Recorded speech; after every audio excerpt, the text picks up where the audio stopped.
like women's pink rubber coated insulated water bottle. Like that's my exact product. Now, the more specific you get to the product, the more specific the search is, the lower your search volume is going to be. So what we always look to do on product launches is like we try and find the intersection between good search volume and good to us is like maybe even a couple thousand, depending on the budget, that also have really good relevancy to the product. Because what you're trying to do is you want to get in front of your exact shoppers. So example would be insulated water bottle is going to be really expensive and not super specific to my product. Like it's kind of specific, but not really specific. I'm trying to say like, okay, where can I start getting super specific to my product, but it's going to have enough search volume that I can get the sales volume that I need. So I would focus more on that versus that I would looking at only search volume.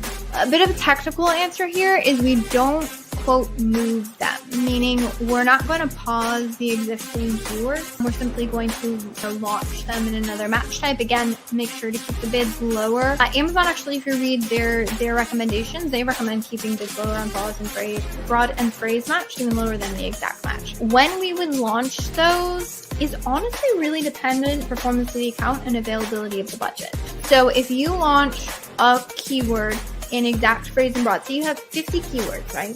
And you launch them in exact phrase and broad, you technically have, 150 keywords that you've launched. And the potential of broad and phrase to spend could be quite high. So again, you just want to make sure it makes sense. It seems super simplistic, but if you are in a phase where you're struggling to control total ACoS and ACoS, to fix those two numbers, it really means that you have to lower down your ad spend with ideally little to no impact of the total sales or the ad sales in the case of ACoS. If you introduce a whole, again, those 50 keywords in exact phrase and broad, and those you probably need to test and optimize the bids, etc., you're introducing a lot of additional ad spend into the account. So you do want to be aware of that and be careful with that. So that's kind of a benchmark that we use. But overall, I would say, I don't know if I would have like a certain time frame or a frame which I would hold back on. It really is dependent on the performance of the account. Another good question, which best bid strategy for phrase and exacts when you move? So again, we don't really move them. We would simply launch them in addition. We like to separate them by campaign as well. I think it gives us a little bit more control over, say, budgets for things. Now, as far as the bidding strategy, we're a super huge fan of using mainly dynamic down only. If it is a keyword that we want to ensure that we get impressions for, so for our launch keywords, for our main keywords, for anything we're trying to be aggressive with, we prefer a fixed bidding strategy. It's still going to be the same. It's still going to be pick highly relevant keywords. One other tip is pick keywords that fit within the budget of the account that you're launching. So for instance, if I have a couple $100 a day budget versus $50 a day budget, those launches are actually going to look a little bit different because I can't afford that many clicks on a $50 a day budget. Or if I had, a couple $100 or $1,000, I have a lot more room for clicks. So actually, you want budgets to play into your launch strategy. The other thing that you want to keep in mind, do not expect profitability on launch. This is a huge one. There's a lot of people that try and pull back and knee-jerk for profitability right out of the gate. That is not going to happen.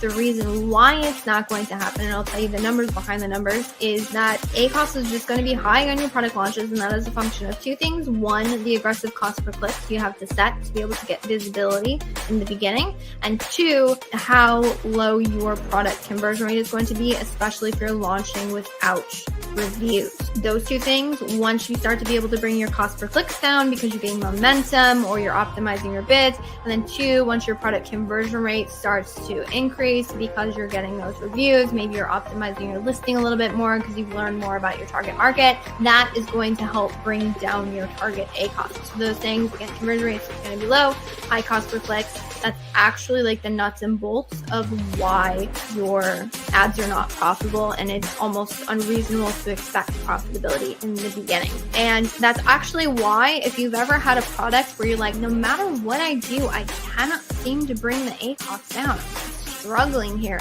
it's a function of that your conversion rate is remaining low and it's not improving, and your cost per clicks are remaining high and you're not able to improve them due to the market or something else. So again, I would still say pick highly relevant keywords, Also, make sure that whatever keywords that you have fits within your budget. Launch them. Aggressive, sponsored product, exact match, potentially sponsored brand video, exact match if you have the creative. Double down on that for a couple weeks and then start expanding from there. Hello, and welcome back to another weekly Ask Junglr Live. If this is your first time joining us, I welcome you. The format for this show is I go live every single Thursday at 12 p.m. Eastern Standard Time. All of our streaming platforms on YouTube, Facebook, LinkedIn. Looks like we got people watching from all different places. You use the comment box to type in your Amazon advertising question into the chat, and I do my best to get you the best answer possible. And why am I qualified to talk about Amazon advertising? Because I am one of the co-founders of an agency.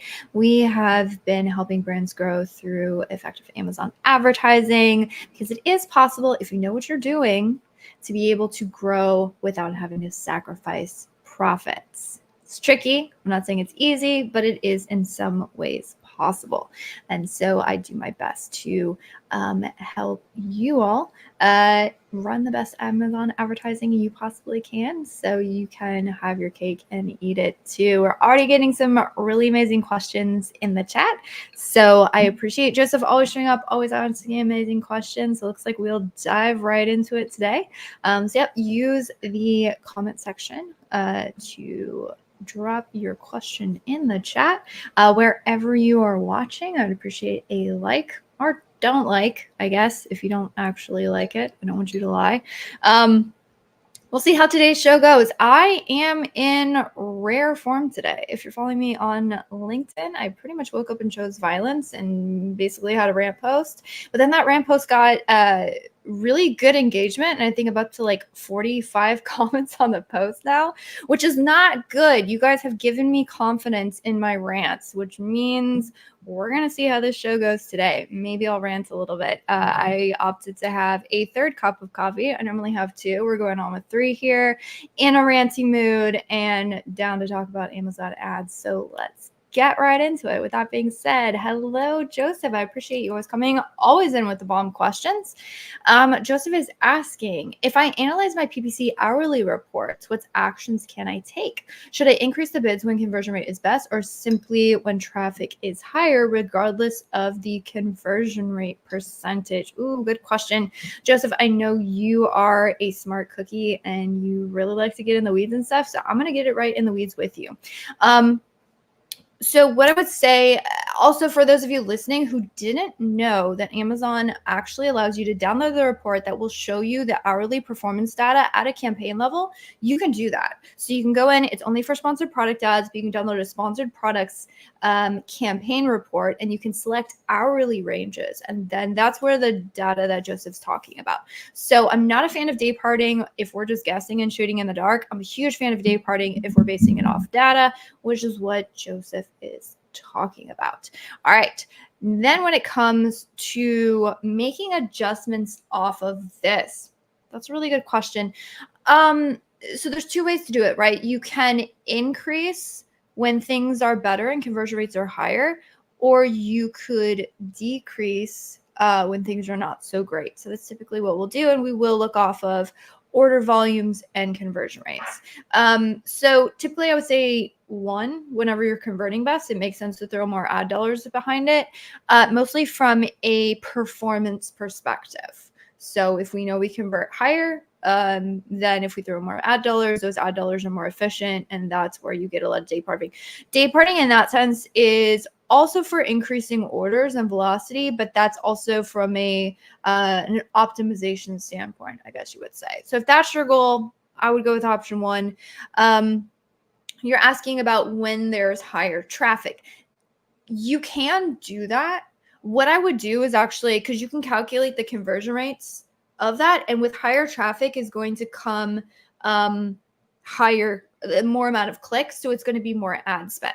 So if your goal is simply to capture traffic, you can actually run some really cool forecasting. I actually did a whole internal training session with some of my account managers today. I was like, hey, this is how we do forecasting, right? So I'm fresh off of that. I'm going to get into the weeds here with you a little bit. And so what you could actually do is calculate what would that increase in order volumes be, and actually what would the projected ACoS be for that like additional ad spend. So what you would do is you can kind of calculate out the full funnel. So you have impressions, right? Impressions multiply whatever your click-through rate is going to be, how many clicks, and then depending on how many clicks we have, how much in cost per click we're playing. And of course, you would want to like give it a slight increase if you're talking about maybe increasing bids in this time. And then you would look at what's my conversion rate, right? Because it's how many clicks and then how many of those clicks are converting. I know how much am I paying for each of those clicks, and what does that result in terms of increase in sales? And then most likely we're going to see an increase in our ad spend, but also our ACoS. So it's going to be a little bit less efficient. So this is not a sort of like profit optimization. This would be a, hey, I just want to generate as much orders as possible. And then that's how I would look at it. So there's more than one way to slice and dice it. Most people are going to want to go after, you know, better performance in this case being ACoS. But if you wanted to get in the weeds on the other one, that would be how you would do it. All right, Josephine with even more questions. Phenomenal. Looks like questions are rolling in. Keep them coming, guys. If I use a 60-day bulk file, would it make sense to pause any keywords that has 0 sales but has spend? Account with thousands of keywords, or should I try to widen it by using 2 such files, 120 days? You should be good for the 60 days, Joseph. There is rare instances when you might be hurting yourself in some way. Another really great way to do this, and this will allow you a longer look back window, is actually you can go into the targeting tab inside of Ad Console. And to be honest, I think that will be a little bit easier. You can go to the targeting tab inside of Ad Console. You can select for lifetime and then just say what has never converted in the history of ever. And then that, to me, we're confident. Although targeting tab does not display your sponsored brand ads. So then in those cases, you would probably want to use that 60-day bulk file for your sponsored brand ads, and then just do everything else inside of Ad Console, because you can be really confident. I mean, it's the history of the entire keyword. So you can be pretty confident in those changes. This is one I don't know. Does Amazon Seller have access to Premium A+ the same way Amazon Seller does? I don't know, to be honest. That is a listing optimization question. I'm not your listing optimization person. I am your ad person. So I'm going to tell you who to follow. So if I don't know something, my goal in this industry is, if I don't know something, I want to know somebody who does. And in this case, I know somebody who does. I have to find her. And when I am hyped up on caffeine, I cannot spell. All right. Her name is Daniela Bozeman, and she is the founder of Mindful Goods, and she is on LinkedIn. So I would recommend either reaching out to her or following some of her content, because she is absolutely amazing. So if you go to LinkedIn, you look up Daniela Bozeman, you can look up Mindful Goods as well. She's going to have the answer to your question. All right. Ooh, good question. All right. What campaign strategy do you recommend for a newly launched product? All right. I am going to see if I can find it. I need to be more organized with this thing. Okay. Sponsored products, exact match. Sticking to that for in the beginning. The reason why you want to stick to that is because you want to get very, very strategic with where you are placing your ads in the beginning. Goal here is to focus in on the most highly relevant keywords, and you want to curate this list based on the relevancy to your product. What do I mean when I say relevancy? How well does that specific keyword describe your product? Where are your shoppers? How can you find them? Focus in on there. And I'm actually going to drop a link into the comment. So this is a mini course on a PPC launch that I did. It is the most advanced information I have put out. It's 100% free. Enter in your email. Drop the link in the chat. If you are listening to this on a replay, or if you want this link, reach out to me. Any other socials, promise you I will get that to you ASAP. But that is the gist. You want to go super hyper-focused in the beginning. Goal here, increase conversions, increase order velocity. You also, this is the thing that so many people get wrong. So many people get wrong. I'm going to get on a soapbox here for a minute. Your ad strategy should be curated by what the brand can afford and what is possible in your market. Those are the two opposing things. The worst thing you could possibly do for a brand is not to get an ad budget from them, to go out and launch this huge launch strategy and spend thousands of dollars, and then the brand to come back to you and say, hey, I can only afford a couple $100 a day. That is not the way to launch it. So you want to think of it in two things. You want to get, which again, if it's your brand, you know how much you can spend, right? And then your question is, how far does that budget go in? How far does it go in my market? How you figure out how far it goes in your market is what is the cost per clicks of the keywords in your market. If you got crazy high cost per clicks, that budget is not going to get you many clicks. If you got really low cost per clicks, congratulations. Those categories are few and far between these days. But you can afford a lot more clicks, right? You can afford to go after a lot more things. And so that is what you want to sort of like curate. So you want to curate a launch strategy based on relevancy. What keywords are your shoppers looking or using to search for products like yours? And how many of those clicks can you afford to get given your budget? Those two things are going to shape your ad strategy in terms of keywords. And then in the beginning, again, focus on sponsored products. I know everybody is going to want to do all of the above ad types. One, that's going to cost more. And then two, sponsored products have the biggest impact on ranking. And your goal in the beginning is visibility. Good question here. For supplements specifically, talking about crazy high cost per clicks and really, really competitive categories. Supplements are one of those. As much as even more volume. Okay, so Q1 is just as much volume or even more than Q4 because of how, everybody's new year, new me, give me the supplements, right? People will flock to the gym, which means supplements. Will I see a boost in sales? Yes. Anything that pertains to weight loss, organization, getting your life together, which includes going to the gym. So even like workout clothing, we have some brands that are operating in that space. Those go crazy high. Yes, anything that's a new year, new me, journals, like organizational systems. Everybody's like, I'm going to get my life together come January 1st, right? All of those products see a huge bump in Q1. It's kind of the same thing as you see in Q4. There's a huge bump because there's more people searching for those items and there's more people purchasing those items. So impressions and conversion rates are both up. But yes, I would expect that. All right. Reasons why you might not see those go up, I would say, like, was specifically retaining to supplements, is if it's like a niche supplement that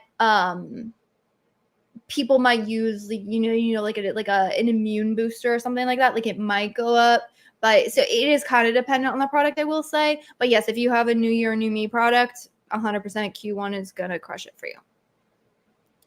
All right, what do you best prefer for ranking and sales? Whether to launch with a parent-child variation listing or individual listings for all variations? Ooh, that is a good question, Umar.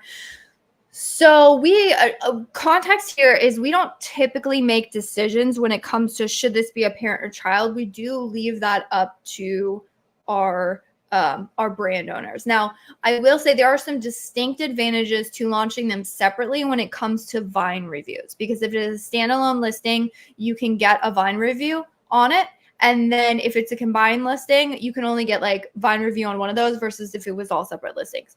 A lot of our clients will launch them as separate listings. And then what they'll do is once they get all the Vine reviews, then they'll merge them. So you have more reviews on that overall product. So it depends what I say. Like that's really the main advantage there.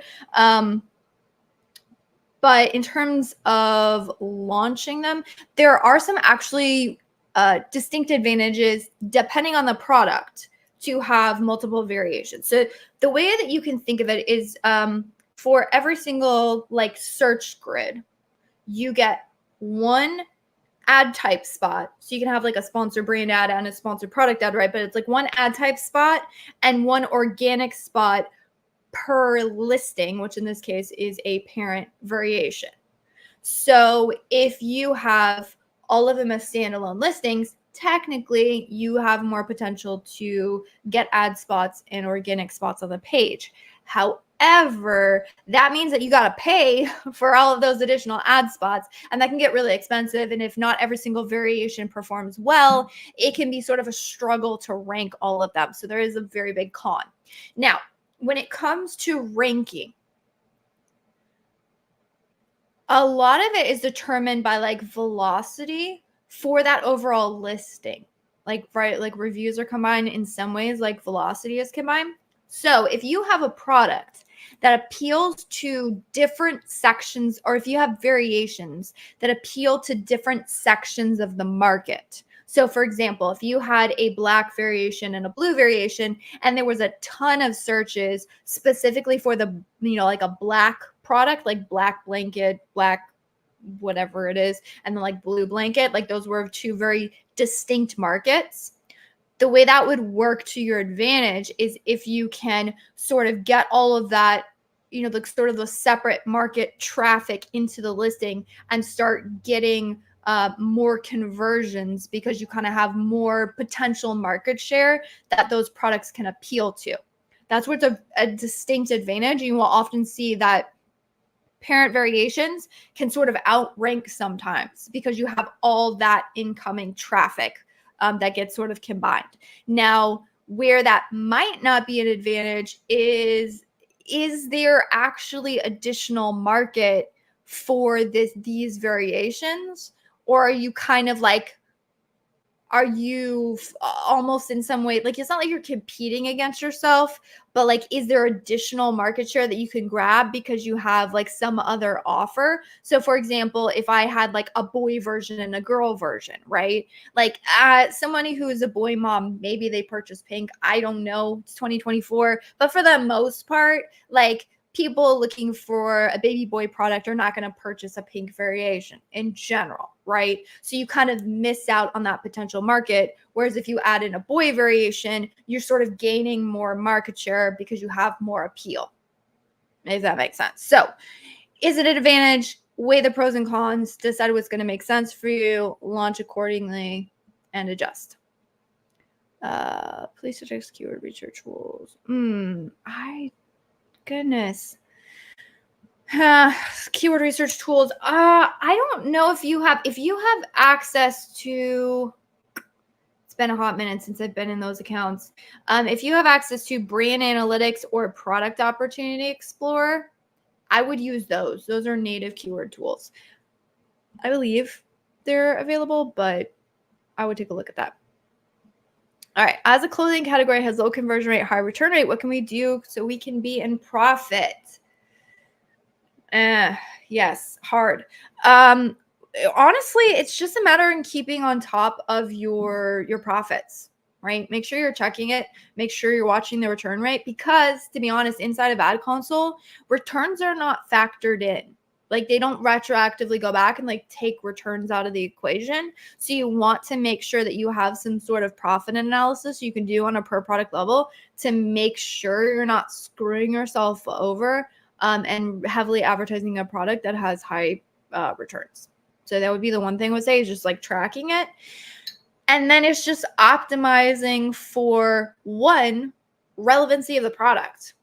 There have been times, we haven't done it, we've taken over the accounts that have done it, where someone advertised on a keyword that the product didn't necessarily fit, but it wasn't apparent in the listing that it didn't fit that. So it could be a size thing, right? If you have a product that like fits in a very distinct size, and it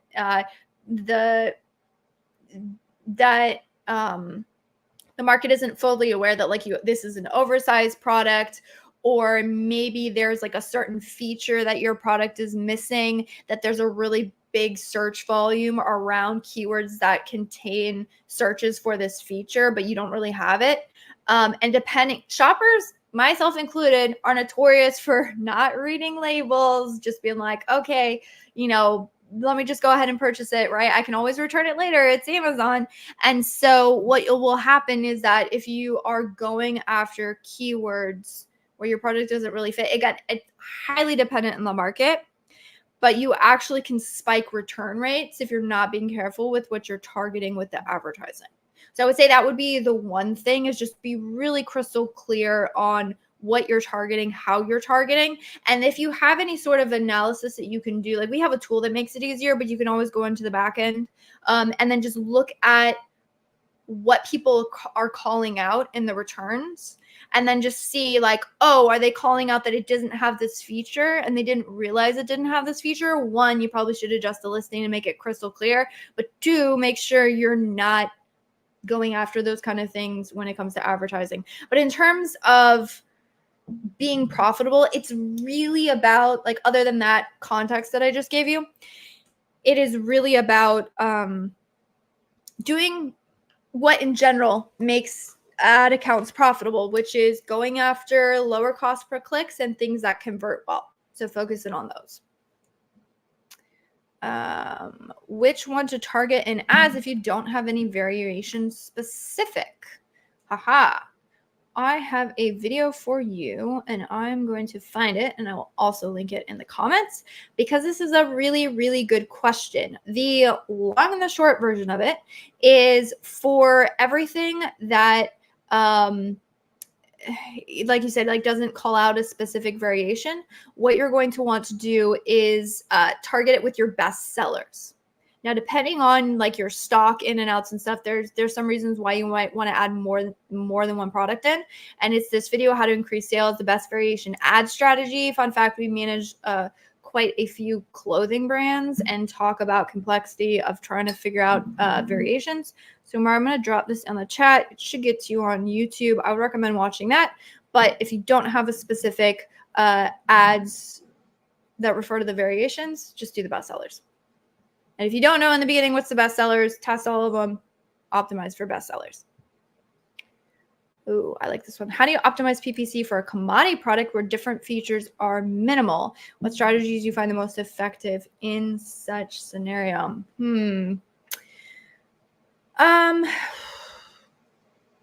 So whenever you're in a rough market, if you want to add any follow-up context here, let me know. I'm more than happy to see if you... all right. Whenever you're in a rough market, optimize for what works. If you're selling as a commodity product or differentiation, so we have our best practices, right? Focusing more on sponsored products to rank the product, going after the high conversion keywords, going after keywords that appeal to our different variations, right? There's all of these best case scenarios. And then there's the, oh crap, accounts where nothing's working and you've got two things that work and you're like, heck, this is not quote best case, but this is the only dang thing that I can get to work. In these cases, sometimes sponsored product targeting works better. Maybe sponsored display ads work better. Maybe my category targeting and autos are crushing it, and I cannot for the freaking life of me get the exact match keywords to work, right? Maybe only broad match is the thing that I can get to convert, right? So in these commodity, like cutthroat, high cost per click, you do the best to do the best by the account, to go through best practices.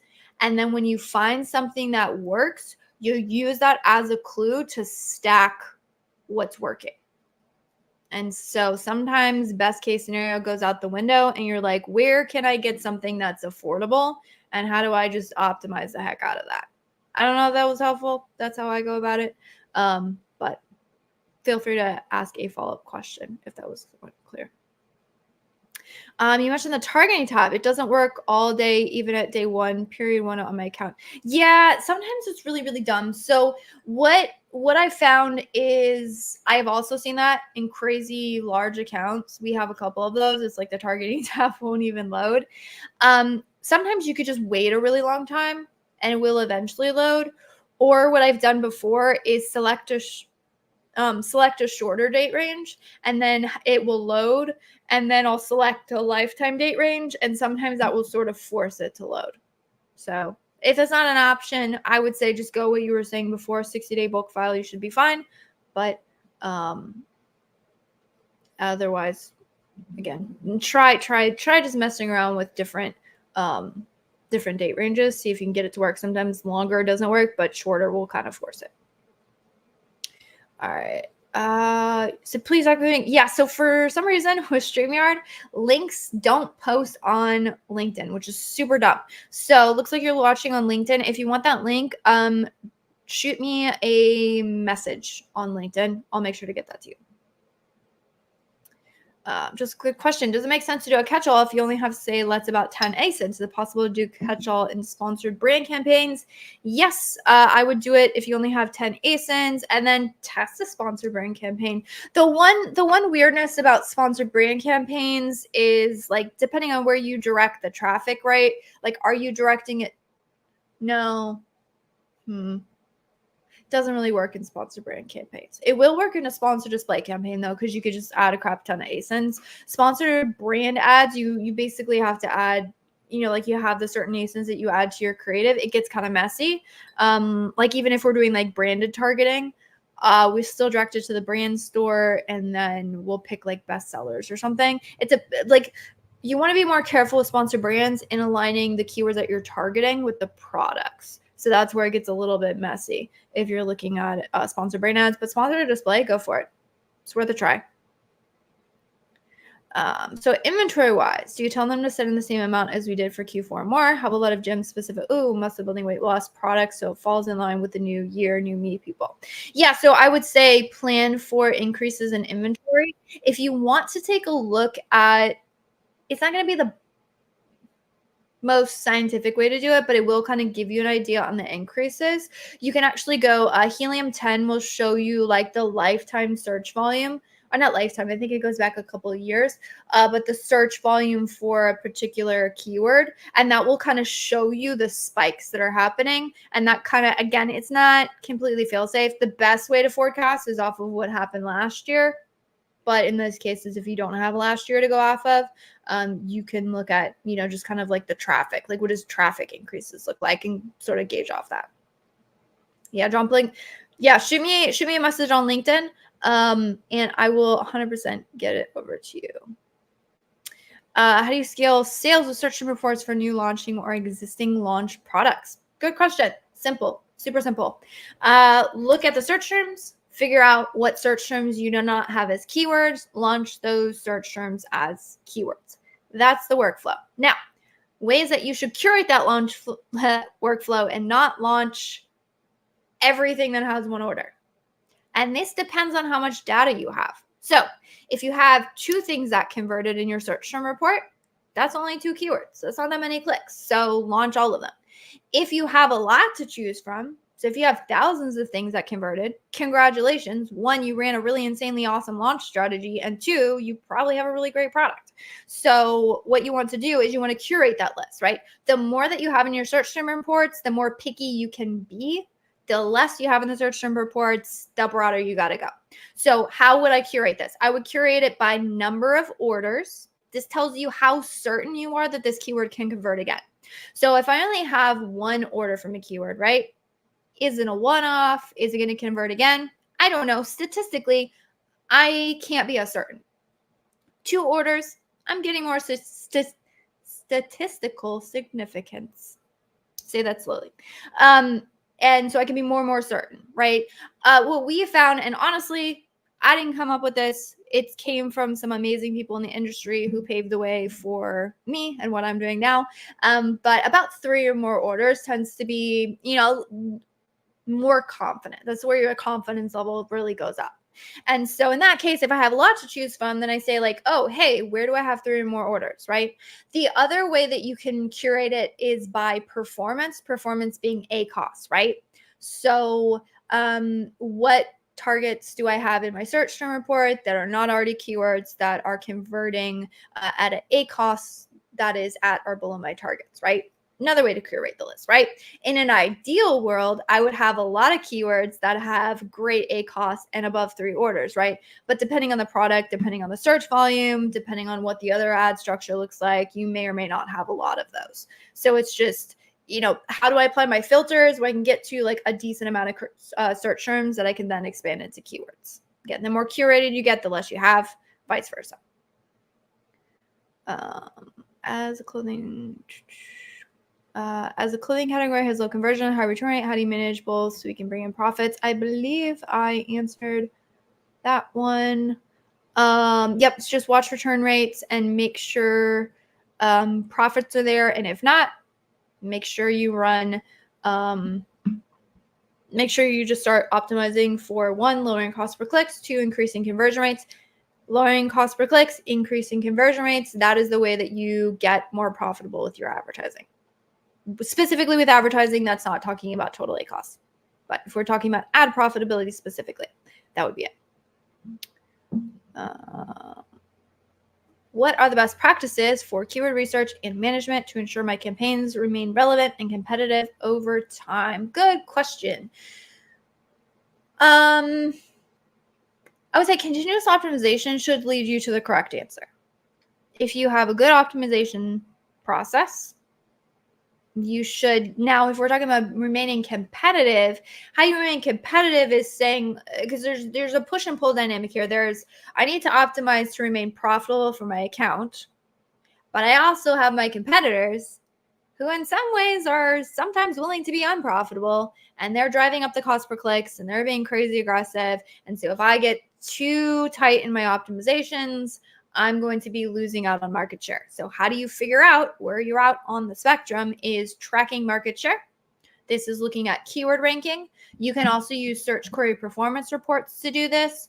Another tool that's really great, we've started to use it a little bit more frequently to look at things like category analysis, is called Smart Scout. It is the most cost-effective tool on the market to help track conversion rates. There's other great ones out there. Helium 10 has an offer. Junglr Scout has a really robust category analysis offer. They're much more expensive.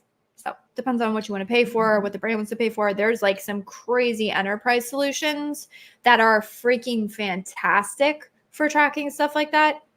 You pay out the nose for them. So does your brand want to pay 10 grand a month for a crazy, amazing software? Probably not. Enterprise brands, it's a no-brainer for them because the data they can get.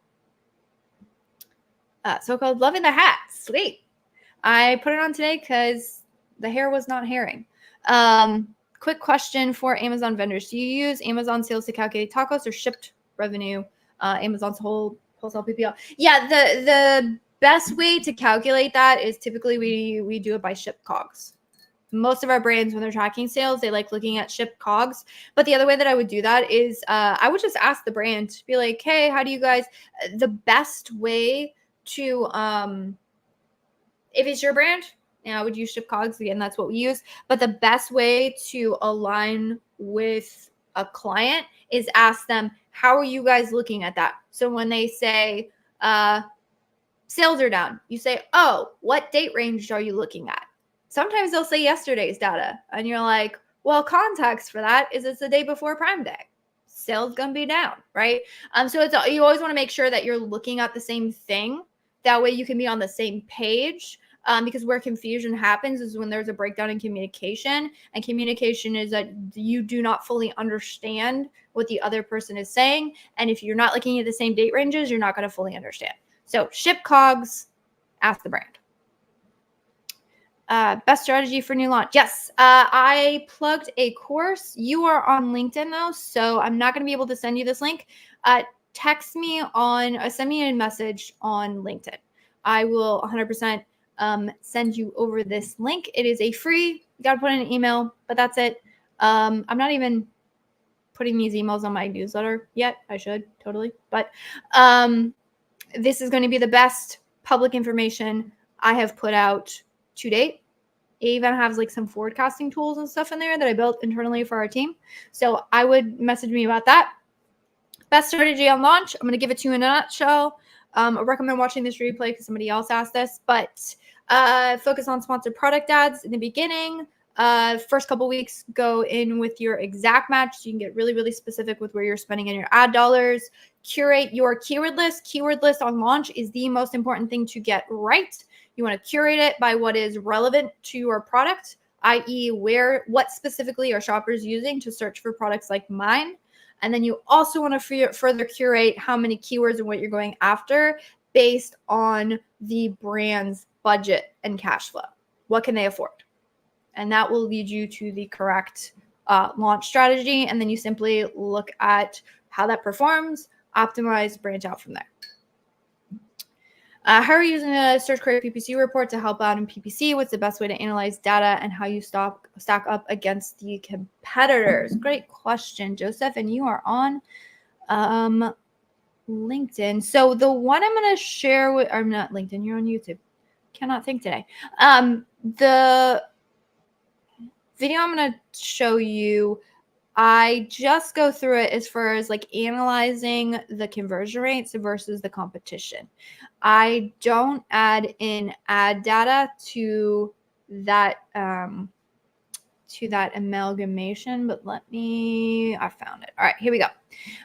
This is going to be Spy on Competitors, 2 free game-changing tools. So this actually, Joseph shares how I use search query performance report, and then how I use brand metrics and how that can help you. So basically what you're doing is saying, where do I have the best competitive advantage? How do I stack up? And then if you want to take in like the ingest in the ads into that equation, it's where do I feel like we have the best chance in terms of conversion rates? And also with search query performance, you can calculate things like click-through rate. How do I stack up against competitors on this one search query? Am I competitive enough that if I threw ad dollars behind it, I feel like I could get more of that visibility, which in turn should lead to more clicks. And because I already have validated that those clicks convert, I have a better shot of ranking. That's the shorter version of that. But if you run through that, because you have to actually calculate the conversion rates, Amazon doesn't give it to you, but it's a division problem. It's, what is it? Orders divided by clicks equals conversion rate. So you just do that. What do you think is the best click-through rate for sponsored brands headline ads? Click-through rates on Amazon advertising in general, good tends to be classified as anything above like 1% is fantastic. 0.5% and above is like not too bad, although I would hope for better in sponsored brand ads. And you're going to have much higher click-through rates on your video ads, though. Like those, you should be well above 1%. If you're not, there's something that's not hitting.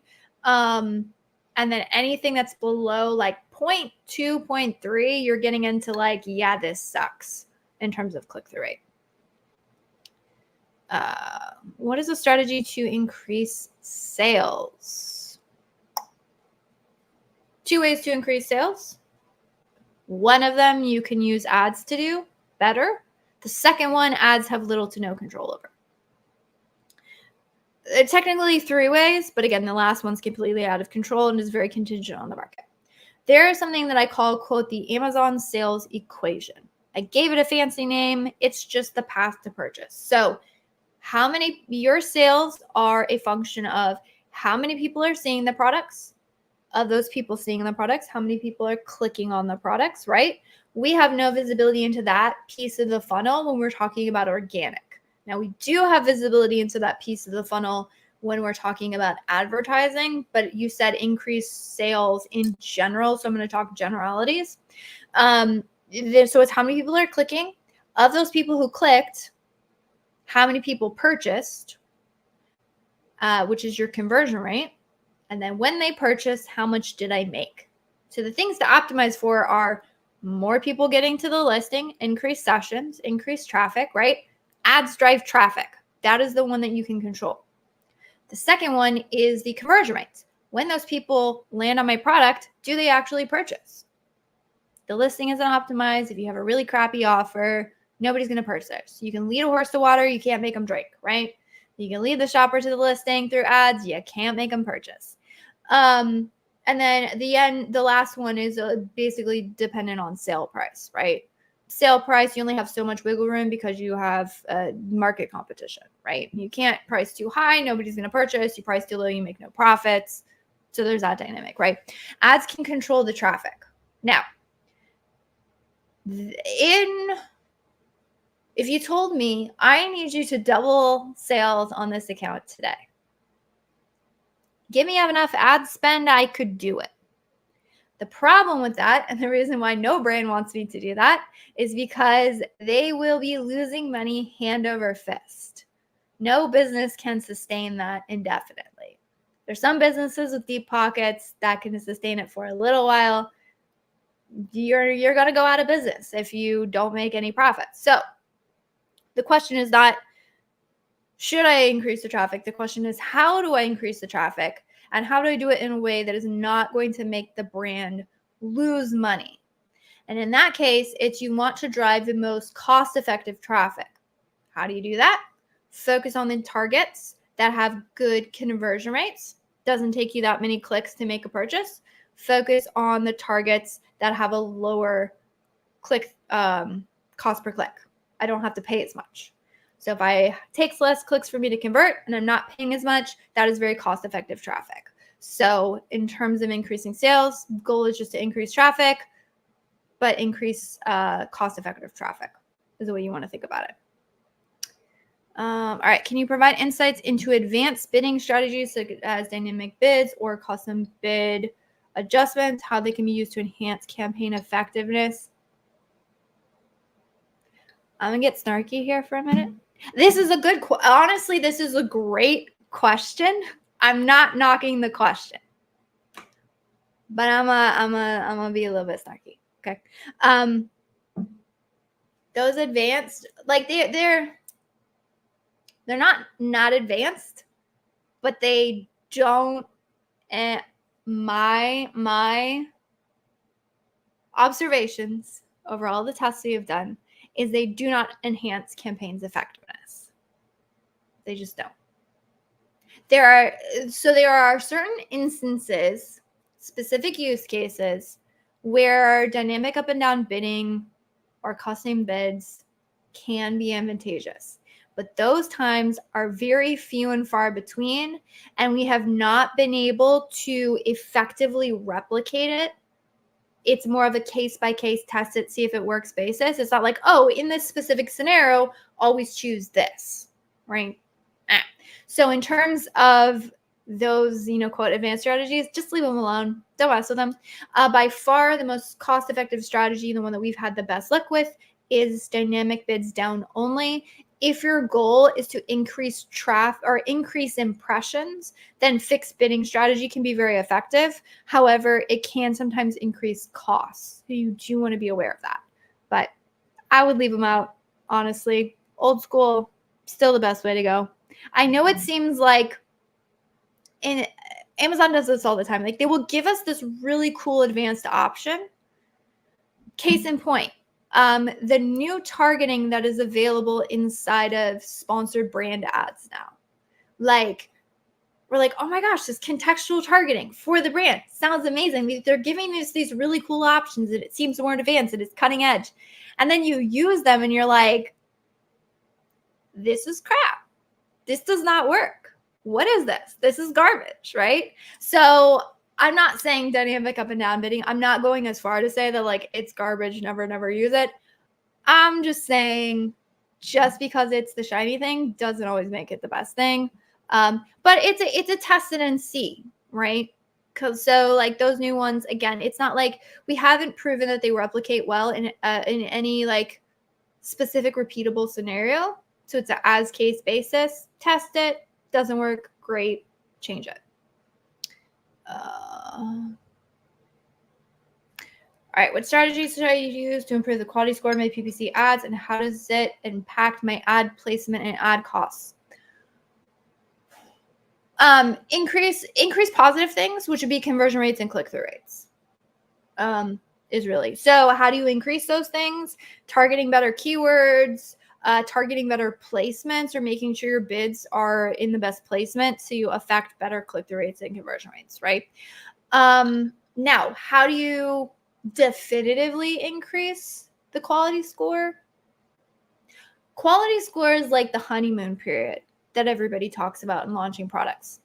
Everybody's pretty sure it exists. Everybody's seen the effects of it.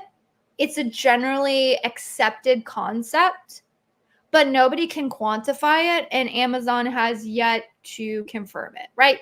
A random rep somewhere said, oh, yes, there's an internal quality score. I don't know about you, but I've heard all kinds of incorrect crap from Amazon reps. And if there's an Amazon rep listening, I apologize. We love you. Like, do your thing. But I'm just saying, just because an Amazon rep says it does not necessarily make it true. So I'm not crapping on this question. I told you guys I wanted to be snarky today. I'm in a snarky mood. I'm sorry. But so, okay, I'll stop ranting. Increase the click-through rates, increase the conversion rates. Just now, that's the best way that I've seen it done, is increase like the positive things that happen, increase the positive triggers. But like, is it quantifiable? Is there like a definitive way that we could test and see? We can't quantify, record. We can just be like, oh, this campaign tends to work better than the other one. That's about it. So roll with that. Oh, here's one. What strategies can we use if Amazon video ads are not converting to sales? Get a better video. Don't run video ads. I will say, okay, I'm not, every time I say this, I'm like, I want to be clear. I'm not knocking sponsored brand ads. I'm not. Love me a sponsored brand ad. Trust me. However, when it comes to their effect on organic ranking, our observation has been that sponsored brands and sponsored display ads do not have as big of an effect as sponsored product ads. Therefore, the way that we've gone about this is that if a sponsored brand video doesn't work, it doesn't work, and it's not an ad type that we're like, we must make this work. Now, a variable, if the video, like, is it really that that ad type doesn't work so well for the product? To be honest, there are certain products that's kind of the case. But I would say it's a function of, is the video good? I don't know. Sometimes there's videos out there that you're like, that. I've seen them. I'm not going to say who, but there have been some videos that clients have given us, and they're like, hey, we need you to run this video ad. And I'm like, I don't know about that. It's not all that great.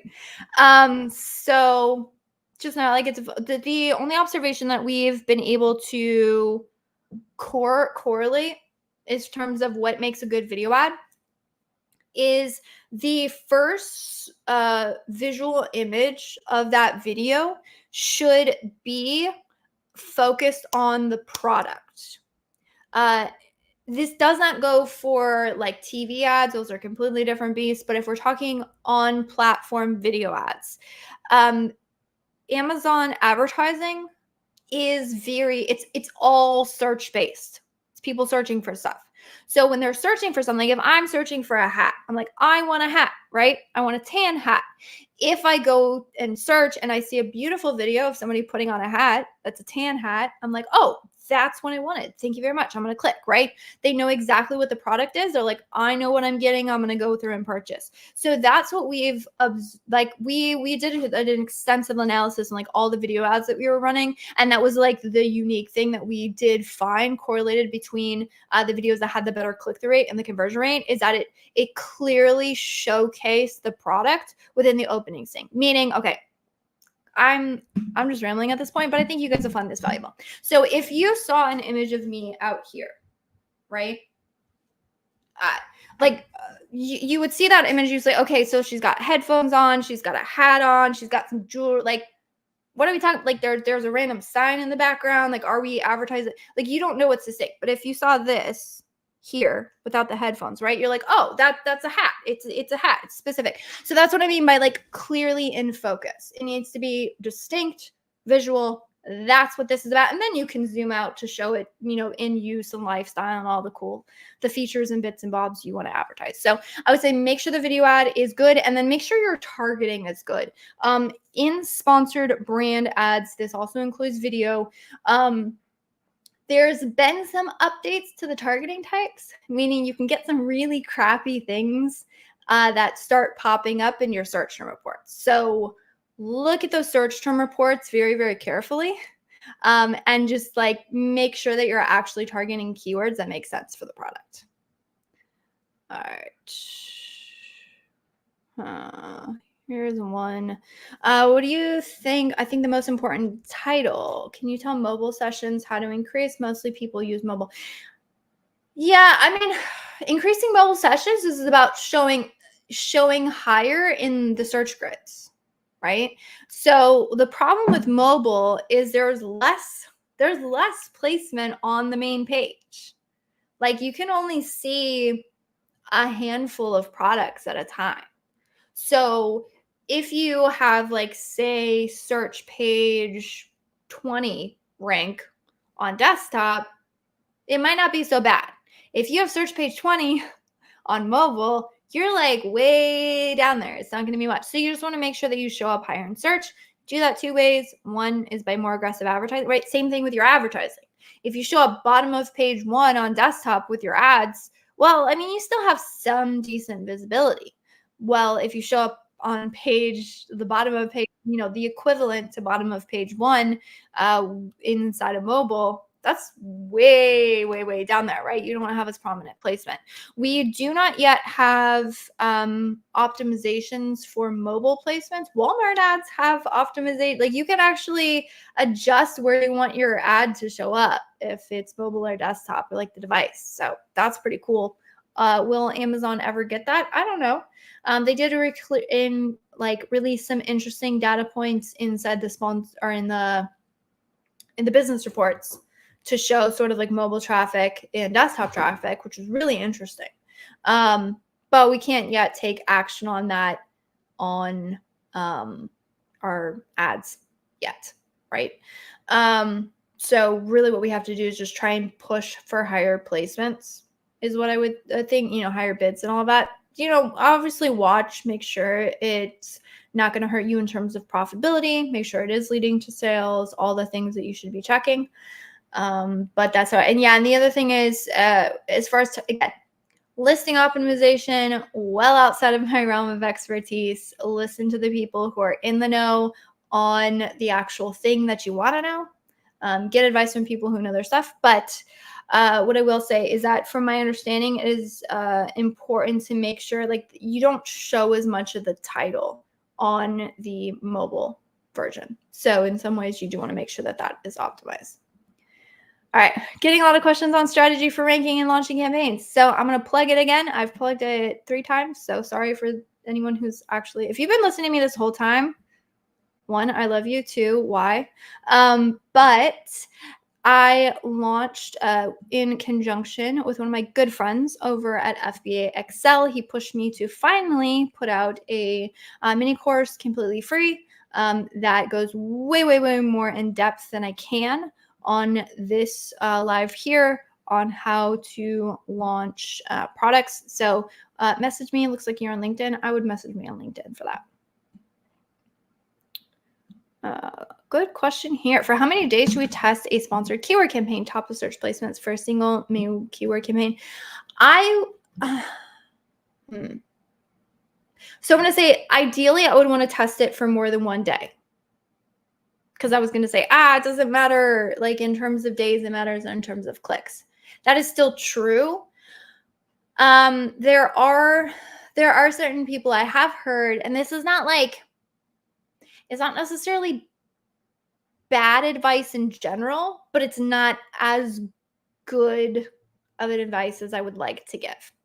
And they'll say like, oh, wait like 1 to 2 weeks before you optimize anything, right? And I'm like, excuse me, if I have 50 clicks a day and I haven't converted, and it's been going on for 2 days, do I need to wait a week?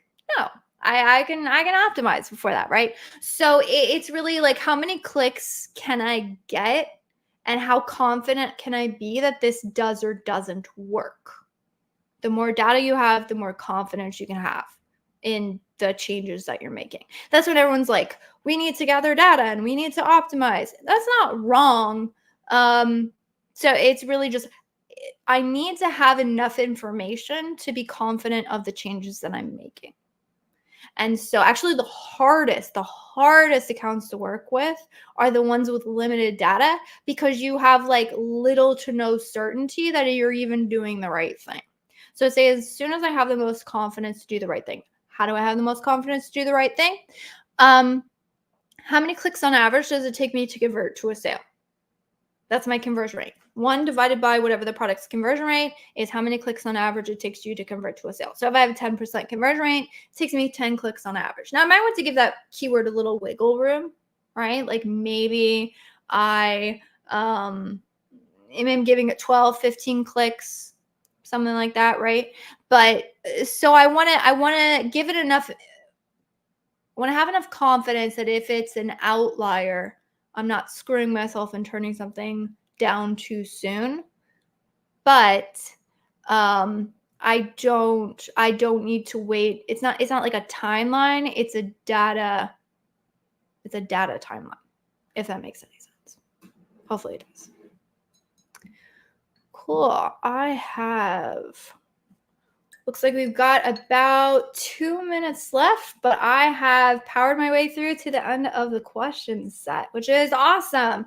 I know there's some of these where I have questions rolling in the last minute. I know last week there was somebody who was like, hey, you didn't get my questions, but we ended the live, squeaked in the questions 1 minute too late. So if you have any additional questions, I will sit here for a minute or so. All right, looks like we got another one, but we're rolling towards the end of it. So if you do have a question, make sure you pop it in there before we end the live, because we're getting down to the wire.